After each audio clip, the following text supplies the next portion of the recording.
नमस्कार प्यारे परीक्षार्थियों। इस सेशन में आप सभी का बहुत बहुत स्वागत है। आप तो सभी जानते हैं कि ये वही वाला विषय है जिसके ऊपर हमने कल सेशन लिया था। अब ये कैसे हो गया कि आज भी वही सेशन? आज भी वही सेशन है फ्रेंड्स, क्योंकि कल मैंने देखा था कि सारे बच्चे कितने ज़्यादा एक्साइटेड थे और बहुत सारे बच्चों का बाद में मैसेज भी आया था, टेलीग्राम हो या वैसे हो, कि मैम इसके ना और ज़्यादा प्रश्न करवाइए। तो बिल्कुल फ्रेंड्स, उसके लिए हम आपके सामने प्रस्तुत हैं। आज हम दोबारा से काव्य रस, गुण, छंद, अलंकार के कुछ और प्रश्न आपके साथ, ठीक है ना, डिस्कस करेंगे। तो जल्दी से लाइक और शेयर कर दीजिए। और बाकी अगर आपकी कोई भी क्वेरी हो तो टीचिंग परीक्षा आपके लिए हर सोशल मीडिया पर अवेलेबल है। और याद रखिए फ्रेंड्स, स्पेशली टीजीटी 9 to 10 के लिए ये चारों के चारों विषय बहुत ज़्यादा महत्वपूर्ण है, जिसमें कोर क्वेश्चन आते हैं इस विषय से। हाँ, 6 to 8 में, पीआरटी में, क्वालिफाइंग में भी इस विषय से काफ़ी प्रश्न आते हैं, बट स्टिल जो 9 to 10 है उसके लिए तो कहते हैं ना प्राण तत्व है। जैसे काव्य रस जो है वो काव्य का प्राण तत्व है, तो ये जो काव्य शास्त्र है वो टीजीटी 9 to 10 का प्राण तत्व है। तो चलिए जी प्रारंभ करें फ्रेंड्स। वैसे मैं आपको बता दूं, अगर आप टीचिंग परीक्षा का कोई भी कोर्स लेते हैं तो आपको फ्लैट 60% डिस्काउंट मिलेगा। ओके, चलिए तो पहला प्रश्न देखिए फ्रेंड्स, कि एक जो मैंने आपसे प्रश्न लास्ट में पूछा था कल, हमने जो एंडिंग थी वो यहीं से की थी कि कांपा कोमलता पर सस्वर जो माल कोशनव वीणा पर, यहां पर अलंकार कौन सा है? तो यहां पर वैसे तो बहुत ही आसान है, आप समझ ही सकते हैं कि कांपा कोमलता पर सस्वर, कि मतलब कि कोमल ध्वनि में किसी की आवाज गूंज रही है। जैसे आपने देखा होगा बहुत ही लेडी सिंगर होती हैं, बहुत प्यारा गाती हैं, तो सस्वर मतलब होता है बोल बोल कर। एक तो होता है कि आप साइलेंट रीडिंग कर रहे हैं, एक होता है बोल बोल कर पढ़ रहे हैं, तो वो ऐसे ही लग रहा है ज्यों माल कोशनव वीणा पर, कि वीणा पर, सितार पर कोई धुनी रमा रहा है। तो यहाँ पर ज्यों शब्द आने के कारण आपका उत्प्रेक्षा अलंकार है, जहां पे कल्पना या संभावना की जा रही है। आगे देखिए, प्रश्न चिन्हों में उठी हैं भाग्य सागर की हिलोरें, इसमें अलंकार कौन सा आएगा? अतिशयोक्ति, यमक, उपमा या रूपक? फटाफट सभी बच्चे ट्राई कीजिए।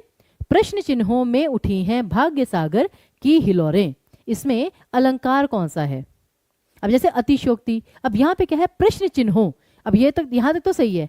प्रश्न चिन्हों में उठे भाग्य सागर, अब भाग्य को सागर माना गया है। वो कहते हैं कि जैसे सागर में लहरें उठती हैं, वैसे मेरी किस्मत में भी प्रश्न चिन्ह उठ रहे हैं कि भैया मेरी किस्मत इतनी फूटी हुई है कि यही होना है मेरे साथ। तो जैसे समंदर में लहरें उठ रही हैं, वैसे मेरे भाग्य में भी प्रश्न उठते जा रहे हैं। तो भाग्य को ये सागर माना गया है, तो रूपक अलंकार अभेद आरोप है। आगे देखिए, जिस वीरता से शत्रुओं का सामना उसने किया, असमर्थ उसके कथन में मौन वाणी ने लिया, इसमें अलंकार कौन सा है? अनुप्रास, यमक, उपमा या अतिशयोक्ति? ट्राई कीजिए एक बार। यहां पर चारों में से कौन सा अलंकार आएगा प्लीज? और मैं फिर बता रही हूँ फ्रेंड्स, अगर आपको कहीं भी किसी भी विषय में, हिंदी के किसी भी विषय में आपको कोई संदेह हो या आपके कोई सजेशंस हो, उन्हें बहुत प्यार से कमेंट बॉक्स में लिख सकते हैं। मैं खुद उस पर आपको रिप्लाई जरूर दूंगी, जिससे आपको आइडिया लग सकेगा आगे की स्ट्रेटेजी का। अब पंक्तियों का अर्थ समझिए, जिस वीरता से शत्रुओं का सामना उसने किया। अब ध्यान दीजिए फ्रेंड्स, यहाँ पे रस नहीं पूछा गया, यहाँ पे अलंकार पूछा गया। तो ये पहली पंक्ति तो बिल्कुल सिंपल है कि भाई उसने वीरता से शत्रुओं का सामना किया, परंतु जिस वीरता से किया, असमर्थो उसके कथन में मौन वाणी ने लिया, यानी कि उसकी मतलब वीरता की तारीफ इतनी ज्यादा थी कि उसके लिए, ठीक है ना, शब्द कम पड़ गए, कि जो वाणी थी, ठीक है ना, वो भी मौन हो गई, कि उसकी तारीफ के लिए शब्द ही नहीं मिल रहे थे। तो यहाँ पे उसकी वीरता को बढ़ा चढ़ा के कहा गया है, तो आपका अतिशयोक्ति अलंकार यहाँ पे सही आएगा। क्योंकि यमक अलंकार इसलिए नहीं आएगा, कोई चीज जो है वो रिपीट नहीं हुई है सच, ठीक है ना। उसी प्रकार आगे देखिए, रावणु रथी विरथ रघुवीरा, यहां पर कौन सा अलंकार है? बहुत ही सिंपल, रावणु रथी विरथ रघुवीरा, कौन सा अलंकार आएगा फ्रेंड्स? जल्दी जल्दी बताइए। और यहाँ पे आप देखें रावणु रथी विरथ, तो बार बार रथ बार बार यही आ रहा है, अनुप्रास अलंकार। वर्णों की आवृत्ति बार बार है, तो अनुप्रास अलंकार सिंपल आंसर। आगे देखिए, राणा प्रताप के घोड़े से पड़ गया हवा का पाला था, अब यहां पे अलंकार कौन सा है? हाँ जी, और यहां पे दूसरा आप ये भी कह सकते हैं, रस कौन सा है?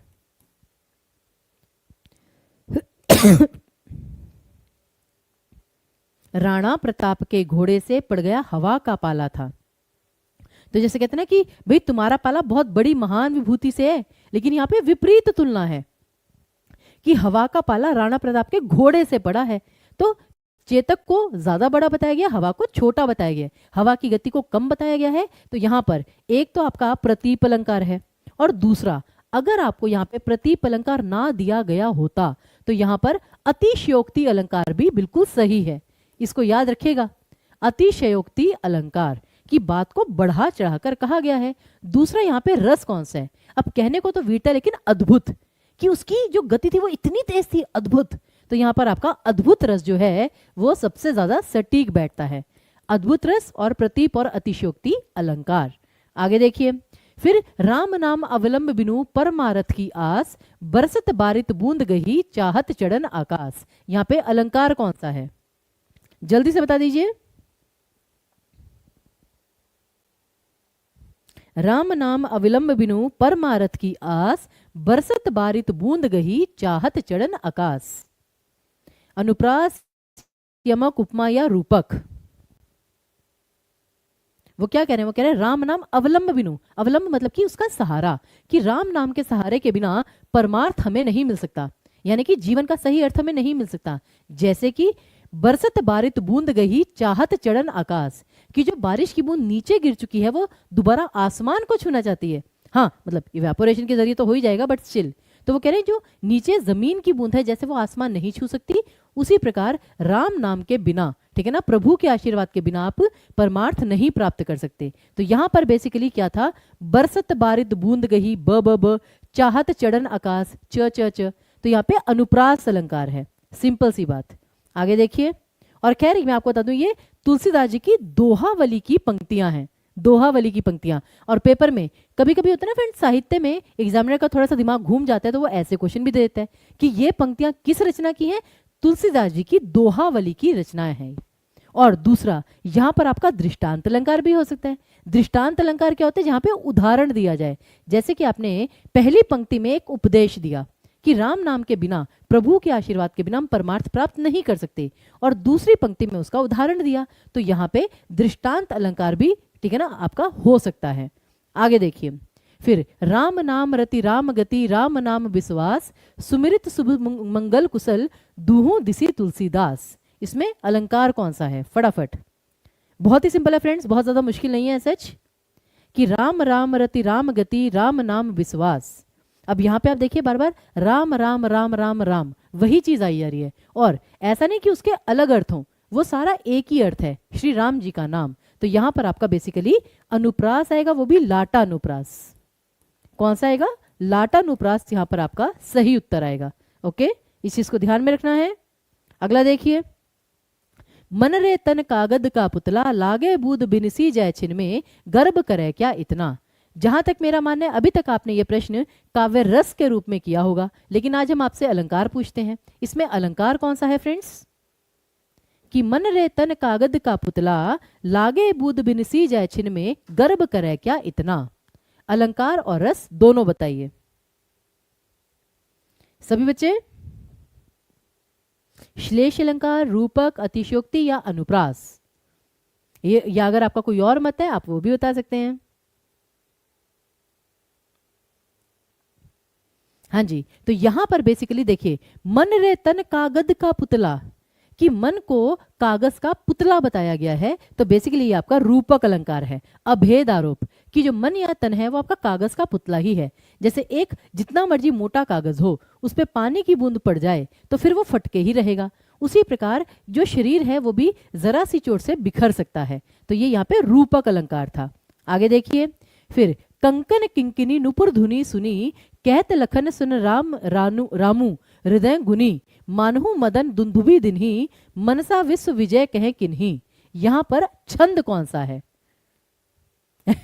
हाँ जी, वैसे यहां पर आप अलंकार भी बता सकते हैं फ्रेंड्स, अलंकार, अलंकार छंद आप दोनों बताइए सभी बच्चे, कि कंकन किंकनी नुपुर धुनी सुनी, और यहां पे गुण भी बता सकते हैं आप ऑब्वियसली, काव्य गुण, गुण, अलंकार और छंद तीनों बताइए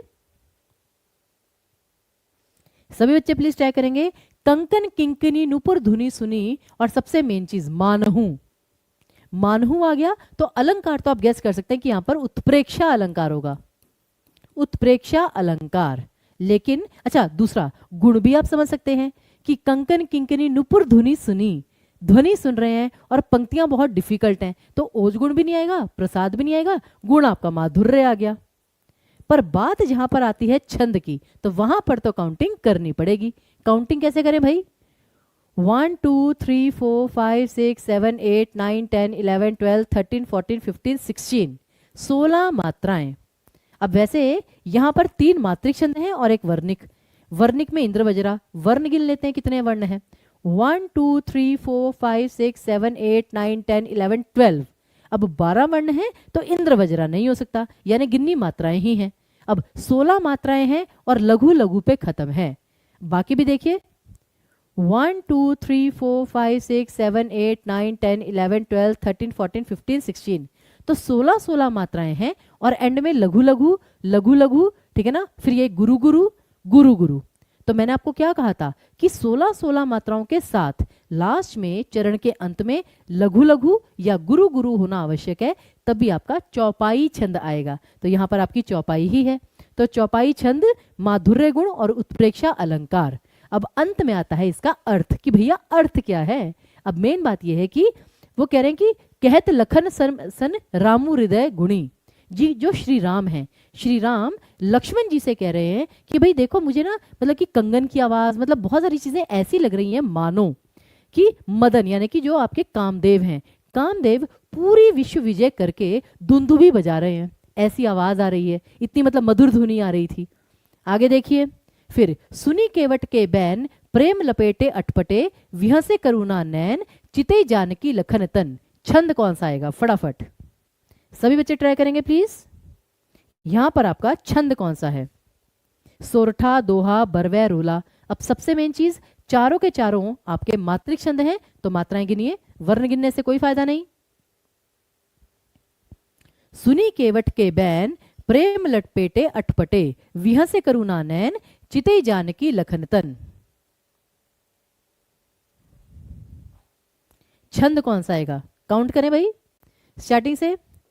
1 2 3 4 5 6 7 8 9 10 11। अब 11वें पे ब्रेक आ गया। फिर 1 2 3 4 5 6 7 8 9 10 11 12 13। तो 11 13 का नियम है, तो यानी कि तो आपका सोरठा या रोला, इन दोनों में से कोई एक छंद होगा। तो दोहा और बरवै तो कैंसिल कर दीजिए। अब सोरठा और रोला जिनको नहीं पता फ्रेंड्स, आज मैं दोबारा से रिपीट कर रही हूं, कृपया करके सुन लीजिए कि आपका जो है सोरठा और रोला का एक जो सबसे मुख्य अंतर है वो क्या होता है। सोरठा में जो ब्रेक है वो सबसे ज्यादा महत्वपूर्ण है कि 11वीं मात्रा पर ब्रेक आ ही जाएगा, लेकिन रोला में क्या होता है कि ब्रेक इतना इंपॉर्टेंट नहीं है जितना कि 24 मात्राएं टोटल हैं। अगली चीज अगर वो भी है कि दोनों में ब्रेक भी हो, सब कुछ हो, तो जो पहला और तीसरा चरण है उसके अंत में गुरु लघु आना चाहिए। तो अब देखिए यहां पर भी गुरु लघु है, यहां पर भी गुरु लघु है। तो अगर पहले और तीसरे चरण के अंत में गुरु लघु है तो वो रोला नहीं आएगा, वो आपका सोरठा ही आएगा। तो ए ऑप्शन आपका बिल्कुल करेक्ट आएगा। ओके फ्रेंड्स, आई होप ये बात सबको क्लियर है, क्योंकि सोरठा और रोला क्योंकि दोनों का ही नियम 11 13 है, तो पहचान करने में समस्या हो सकती है। आगे देखिए, दी गई पंक्तियों में कौन सा अलंकार है? नहीं पलास के पुह पिए हैं ये जरत अंगार। रूपक, असंगति, अपनहुति या भ्रांतिमान। फटाफट बताइए, दी गई पंक्तियों में कौन सा अलंकार है?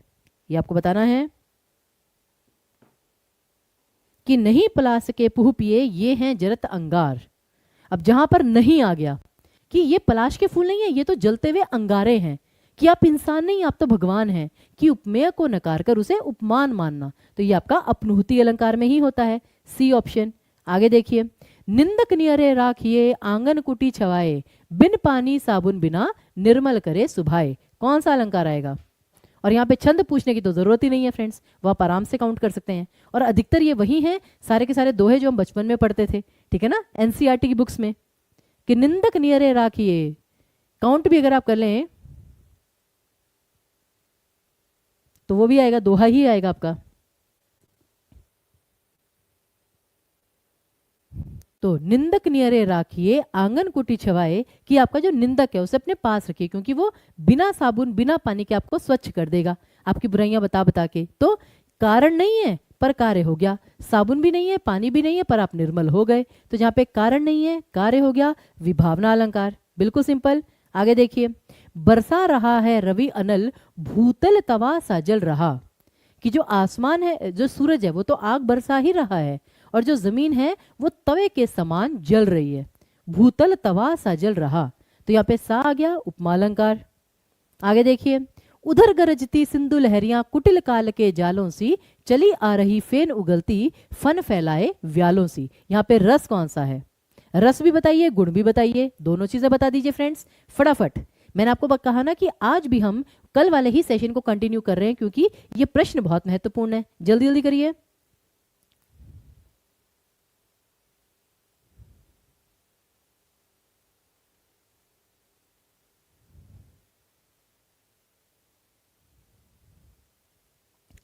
तो उधर गरजती सिंधु लहरियां कुटिल काल के जालों सी, चली आ रही फेन उगलती, फन फैलाए व्यालों सी। तो यहाँ पे कितना खतरनाक सा नजर आ रहा है। तो यहाँ पर आपका बेसिकली क्या है?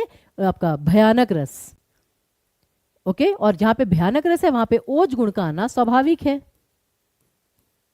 ठीक है, और यहाँ पे बेसिकली फ्रेंड्स, चाहे यहाँ पे केवल सी है, लेकिन फन फैलाए व्यालों सी मतलब की, तो यहाँ पर बहुत सारी चीजें हो जाती है कि भाई यहाँ पे उत्प्रेक्षा अलंकार भी आ रहा है, क्योंकि स्थिति की तुलना हो रही है, कल्पना की जा रही है कि उधर गरजती सिंधु लहरियां कुटिल काल के जालों सी।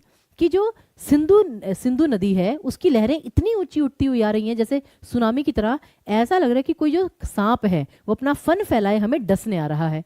ओके, आगे देखिए। उसके बाद चरण कमल बंदो हरिराई। फ्रेंड्स ये तो बहुत ही सिंपल है, इसमें कौन सा अलंकार है और रस कौन सा है? चरण कमल बंदो हरिराई। चरण कमल की पैरों को कमल ही मान लिया तो रूपक अलंकार है आपका। और भक्ति रस, प्रभु की बात की जा रही है तो भक्ति रस। आगे देखिए, 24-24 मात्राओं की दो पंक्तियों वाले छंद को क्या कहते हैं? अब मेन बात क्या है यहां पर देखिए, फोकस क्या है, वो 11-13 या 13-11 पे नहीं है, 24-24 मात्राओं वाली। तो यहाँ पे ब्रेक इंपॉर्टेंट नहीं, टोटल इंपॉर्टेंट है, वो आपका होता है रोला छंद। और जहां पे 4 चरण महत्वपूर्ण नहीं है, मेन है 2 पंक्तियां, कि टोटल जो नंबर है वो आपका 24 आना चाहिए, तो ये आपका रोला छंद आएगा। ओके, क्लियर है सभी बच्चों को? इस चीज को भूलिएगा मत फ्रेंड्स, पेपर में ये बहुत काम आता है। आगे देखिए, को तुम हो इत आए कहां, घनश्याम हो तो कितहूं और बरसो। यहां पर शब्द शक्ति कौन सी है? खैर वो छोड़िए, यहाँ पे आप अलंकार बताइए। अलंकार और शब्द शक्ति दोनों, अलंकार पता चल गया, शब्द शक्ति अपने आप पता चल जाएगी। कि को तुम हो इत आए कहां, घनश्याम हो तो कितहूं और बरसो। तो इसका मतलब क्या है कि भाई कृष्ण जी तो राजा जी के दरवाजे पर जाकर कह रहे हैं कि भाई दरवाजा खोलो, मैं कृष्ण हूं। वो कह रही है भाई अगर तुम घनश्याम हो यानी काले बादल हो तो कहीं और जाकर बरसो। तो जहां पे वक्ता और श्रोता, बोलने और सुनने वाले के मध्य गलत फहमी हो जाती है, तो वहां पर आपका वक्रोक्ति अलंकार आ जाता है। और यहाँ पे आपका अनेकार्थी शब्द है तो श्लेष वक्रोक्ति होगा। आप जानते हैं ना, कल जो हमने प्रश्न किया था, कल वो हमने काकू वक्रोक्ति का किया था कि जाओ मत बैठो यहां और जाओ मत बैठो यहां। तो जहां पे केवल बोलने का तरीका डिफरेंट है वो आपका काकू वक्रोक्ति, और जहां पे अनेकार्थी शब्द है वहां पर आपका श्लेष वक्रोक्ति। और जहां पे वक्रोक्ति अलंकार होगा वहां पे व्यंजना शब्द शक्ति होगी श्लेष और वक्रोक्ति अलंकार में। आगे देखिए, कारज धीरे होत है काहे होत अधीर, समय पाए तरुवर फरे केतक सींचो नीर। इसमें रस कौन सा है और यहां पे गुण कौन सा है? कि कारज धीरे होत है काहे होत अधीर। जल्दी से बता दीजिए, रस और गुण दोनों। सभी बच्चे, तो यहां पर ध्यान से देखिए कि काम धीरे ही होता है, इतने अधीर क्यों रहे हो, इतने बेचैन क्यों रहे हो? क्योंकि समय पाए तरुवर फरे। क्योंकि जो आप जैसे कोई भी पेड़ है, पेड़ समय आने पर ही फल देगा। केतक सींचो नीर, आप ऐसा नहीं है कि बीज को सारा पानी एक दिन में डाल दो और फिर कोई अरे पेड़ आज ही उग जाए। पेड़ को उगने में जितना समय लगेगा वो लगेगा, आप जितना मर्जी पानी डालिए। तो हर काम समय से होता है, थोड़ा बेचैन मत होइए, शांति से धैर्य से काम लीजिए। तो यहाँ पे क्या है, बेसिकली शांत रस, जिसे आप कहते हैं शांत रस, उपदेश दिया जा रहा है। और जहाँ पे शांत रस हो, बहुत ज्यादा भावुक होने वाली बात ना हो, वहां पर आपका प्रसाद गुण आता है। स्वच्छता है, निर्मलता है, उपदेश दिया जा रहा है तो प्रसाद गुण। आगे देखिए, विद्या धन उद्यम बिना कहू जो पावे कौन, बिना डुलाए ना मिले ज्यों पंखे की पौन। यहां पर अलंकार कौन सा है, फटाफट।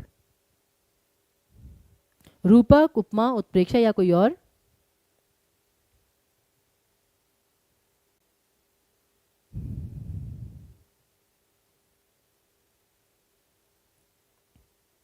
तो एक तो यहां पर जैसे देखिए कि ज्यों, कि जैसे बिना डुलाए, बिना हिलाए डुलाए पंखे की हवा नहीं लगती, उसी प्रकार विद्या के बिना, ठीक है ना, आपका मतलब कि कोई आपको पूछता नहीं है विद्या और धन के बिना। तो इसलिए यहां पर एक तो उत्प्रेक्षा है, दूसरा आप दृष्टांत अलंकार भी चूज कर सकते हैं। दृष्टांत भी यहाँ पे बिल्कुल सटीक बैठता है कि पहली पंक्ति में उपदेश है और दूसरी पंक्ति में आपका क्या है, उदाहरण। डन। तो दृष्टांत और उत्प्रेक्षा दोनों हैं। आगे, किस अलंकार में बात अप्रत्यक्ष रूप से कही जाती है? अब ये जो प्रश्न है फ्रेंड्स, इसका उत्तर आप कमेंट बॉक्स में लिख कर जाएंगे। तो कल का सेशन जो हमें थोड़ा सा कंटिन्यू करना था, उसमें हमने 20 प्रश्न कर लिए हैं। आई होप आज के प्रश्न भी आपके लिए बहुत यूजफुल रहेंगे। तो चलिए फिर मिलते हैं आपसे अगले सेशन में। तब तक के लिए मैं आपको बता दूं, अगर आपको टीचिंग परीक्षा का कोई भी कोर्स चाहिए तो आप 60% का डिस्काउंट अवेल कर सकते हैं, लेकिन उसके लिए आपको जल्दी करनी पड़ेगी, क्योंकि ऐसा ना हो डिस्काउंट ऑफर चला जाए।